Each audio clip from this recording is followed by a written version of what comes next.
Real relationships, real conversations. This is who we are. This is Couples Connect. Real relationships, real conversations. This is who we are.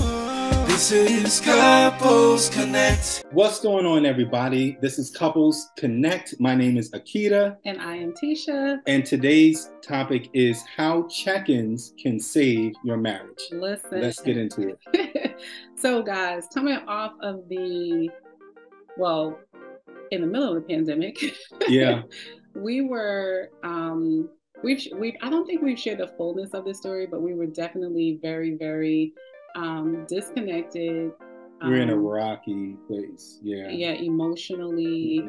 Mentally. Yeah. Yep. Yeah, emotionally, mentally, two different things, right? Mm-hmm. They are. They are. So we weren't effectively communicating with each other. Mm-hmm. And in the words that we were communicating to each other, we were not hearing them like the way that the other person meant. Like we would have hours of conversation and he would walk away thinking or feeling one thing, and I would walk away thinking or feeling like I communicated something completely different. Yeah. And so that was the first time that we really had like that issue as far as like understanding each other. Yeah, especially in that much of an impact that it had on us too.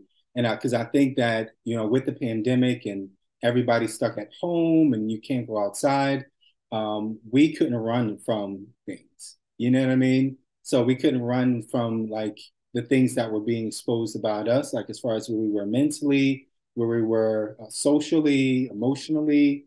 Those things were like out in the open and they were being exposed before our eyes. And we realized how disconnected we were getting. We weren't understanding each other when we try to communicate certain things and just interpreting things that were just off from what we were trying to express. And it seemed like no matter how hard we tried to communicate, whether it be like through text or like verbal or written, we still weren't catching it. Like it wasn't. It just was not catching. And so we started going to therapy again. Like we've been to therapy throughout our marriage, but we started going to therapy and we were introduced to this idea of check-ins, which has just been phenomenal for us. Yeah, game changer. And so I think the first time though, I think we were introduced to check-ins, it was kind of like we need to check in and kind of have a conversation. But that, without like guidelines to that, that was just like the conversations we was having. That was just like, let's set a time for us to argue. No, for hours. For hours. But I think, it was a great idea, but not, like you said, not having any structure, not having any guidelines or like, topics to make sure you hit on.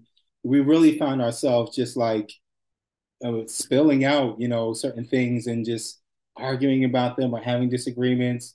And then like we'd end the check-in, like we did the task, but it didn't help. Yeah. Because, and I'll ask you what you think too. But I think one of the reasons was that we were trying to prove points. So like I would say something, he would hear me say it, but he would be trying to like defend his reasoning or his position, or trying to show me his position. And then I would be trying to come back and defend my position that I was, like originally trying to talk about. And the next thing you know, we're like down this spiral. Road. Yeah. Just like trying to prove the other person wrong or trying to prove ourselves right or whatever the case may be, not really trying to understand each other or see it from each other's point of view. Yeah. And it got really bad because I think, I'm stubborn, or no, am I stubborn? I don't know. I don't want to take that word back. I'm not going to receive that. Nope. I am head-driven, headstrong, and he is very debative. Is that I'm not going to accept that. Okay, what you going to say? I'm saying What you going to throw in there? I'm a very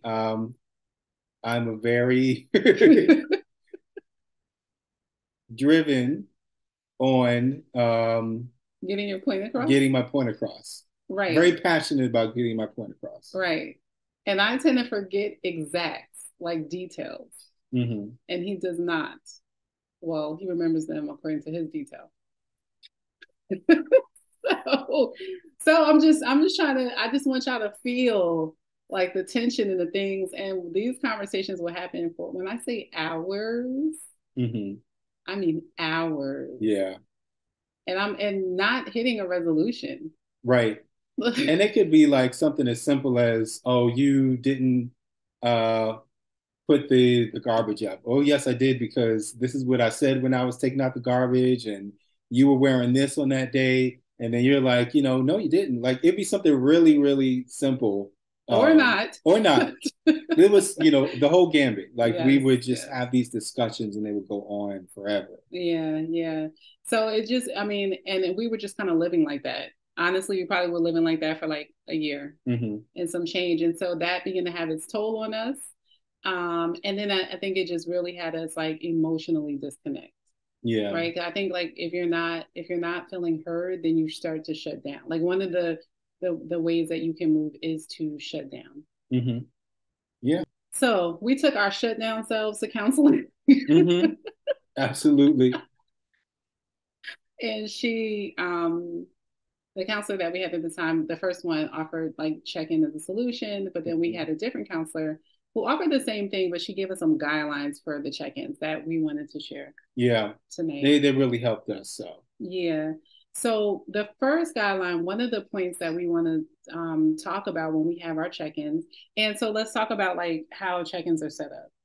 So we set up a specific time out of the week that we're going to meet and talk about things that are going on in our lives. Mm-hmm. We try not to plan other things in the middle of this.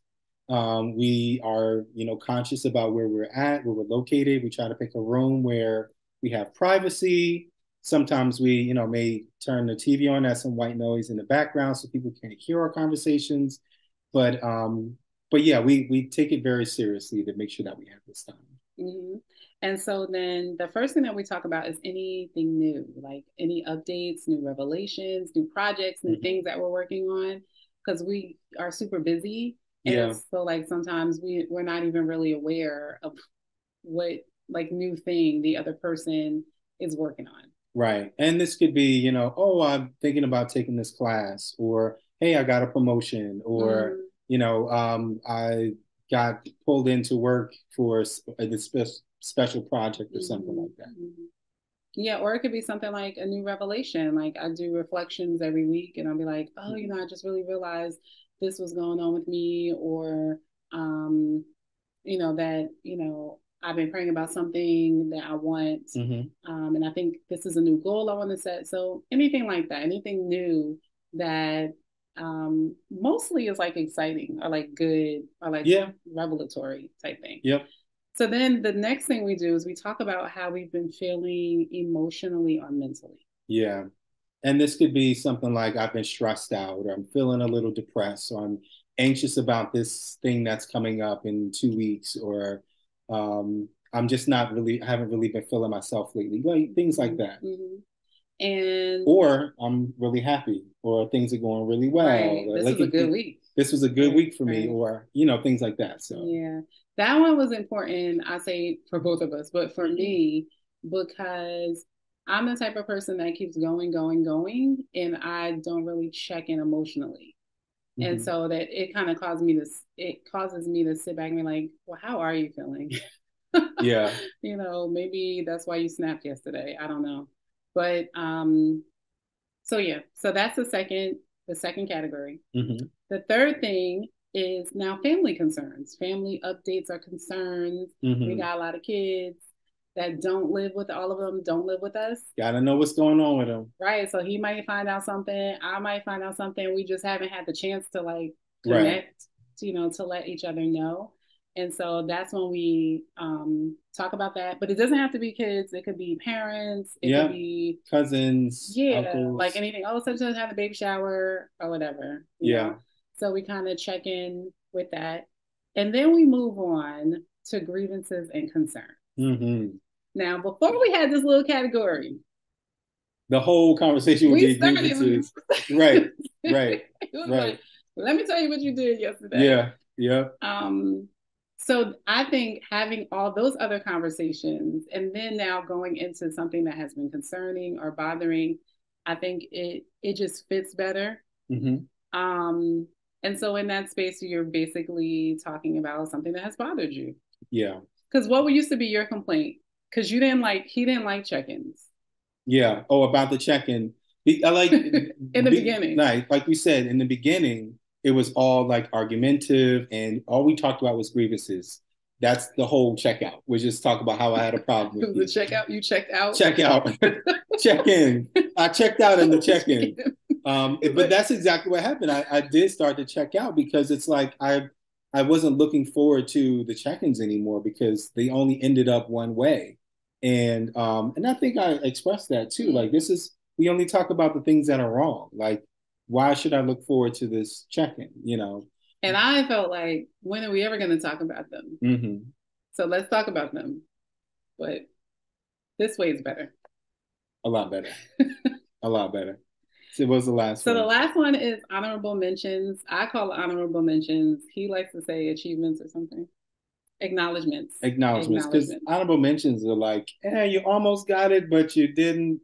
So I don't really like honorable mentions. I like acknowledgements. But that's the space where we talk about the things that we liked, that the other person did, something we noticed, encouragement, something like that. Like, oh, I really appreciate you cooking right last night, or thank you so much for helping me with this project.